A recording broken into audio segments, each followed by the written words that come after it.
La ville de Tokyo, au Japon, s'appelait autrefois Edo. On raconte que dans cette ville, au XVIIIe siècle, je crois, avait vécu un personnage semi-légendaire qui a acquis peu à peu sa célébrité à cause des nombreuses histoires qu'on a racontées à son sujet. Le jour où le juge Ooka, car tel était ce personnage, est arrivé dans la ville d'Edo pour prendre ses fonctions, il a donné, comme c'était l'usage, un grand banquet. Il a invité les notables, les fonctionnaires, les juges, tout le personnel de la justice de la ville. Ils étaient exactement 300. Le repas fut copieux, bien arrosé. Le repas terminé, tout en buvant de l'alcool de riz coupe sur coupe, ils ont commencé à parler haut, des propos de table un peu légers, voire même grivois. Et peu à peu, les conversations sont devenues un peu plus sérieuses. On a commencé à raconter des histoires autour de la justice.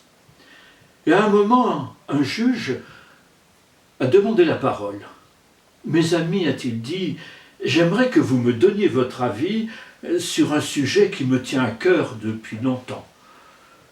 Quand vous interrogez quelqu'un qui est accusé d'un méfait, quel qu'il soit, que ce soit un crime, un viol, un vol, quelle est pour vous la manière la plus efficace d'obtenir des aveux complets et sincères ? » Oh, tout de suite, quelqu'un a répondu que pour lui, il préconisait la manière douce, qu'il fallait lui parler avec bienveillance et qu'il fallait lui faire comprendre à cet accusé qu'il avait tout intérêt à dire la vérité, qu'il soulagerait sa conscience et que les juges, aussitôt, en l'entendant dire ainsi cette vérité, allégeraient ses peines. Mais sur tous les visages, il y avait un certain scepticisme. Et peu à peu, tous se sont mis d'accord pour dire que la manière la plus efficace d'obtenir un aveu de quelqu'un accusé d'un méfait, c'était la torture. Et il n'y avait même pas besoin de passer à l'acte, la vue simplement des instruments de torture suffisait à obtenir cet aveu complet. Le juge Ooka ne disait rien, il écoutait, sans intervenir, un petit sourire au coin des lèvres. Et à un moment, il s'est levé, tous se sont tus. Et le juge leur a dit « Tout bon repas doit se terminer avec un fruit. Or, c'est la saison des oranges.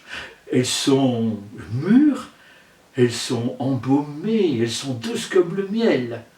Aussi à chacun, je vais offrir un de ces délices de notre saison. » Et il a demandé à son serviteur fidèle d'aller chercher 300 oranges, une orange par convive.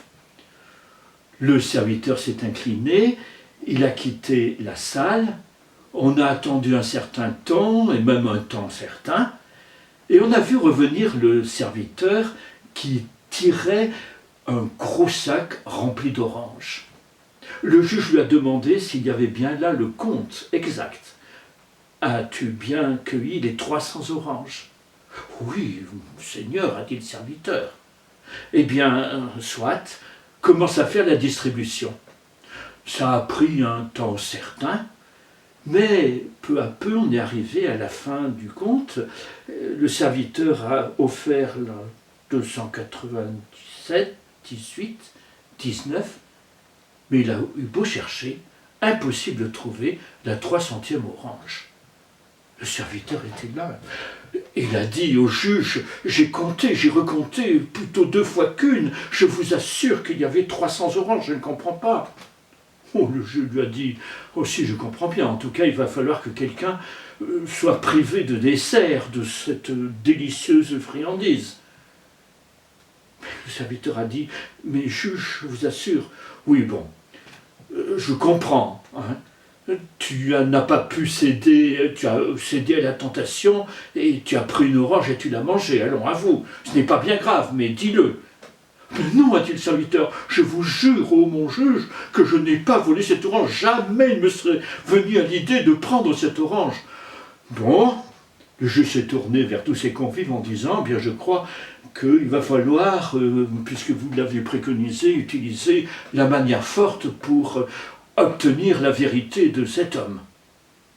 Et il s'est tourné vers des aides de justice et leur a dit « Allez donc chercher des instruments de torture ». 2 hommes sont sortis, sont revenus peu après, avec une grande marmite d'eau bouillante, avec des pinces, avec des grandes aiguilles, et le juge leur a demandé d'expliquer aux serviteurs ce qui allait se passer. Épouvanté, le serviteur est tombé aux genoux du juge. Il a éclaté en sanglots. « Pitié, pitié, j'avoue, c'est bien moi qui ai pris cette orange, c'est moi qui l'ai mangée. » « Eh bien, dit le juge, raconte-nous exactement ce qui s'est passé. »« Mais juge, le temps a été long de cueillir les oranges et à chaque fois que j'en cueillais une, je sentais cette odeur. J'ai été plus fort que moi, j'ai pris une orange et je l'ai mangée. D'ailleurs, j'en ai encore le goût dans la bouche. » Tous les convives se réjouissaient de voir qu'ils avaient bien eu raison de dire que seule la torture pouvait arriver à tirer des aveux. Et ils ont félicité le juge d'avoir ainsi résolu ce problème aussi rapidement. À ce moment-là, le juge s'est levé. Il a attendu un instant que chacun l'écoute en silence. Et il a sorti de sa large manche la 300e orange. Et il a dit à voix bien claire et bien haute, « Chaque fois que vous rendrez la justice, souvenez-vous de la 300e orange du juge Oka. »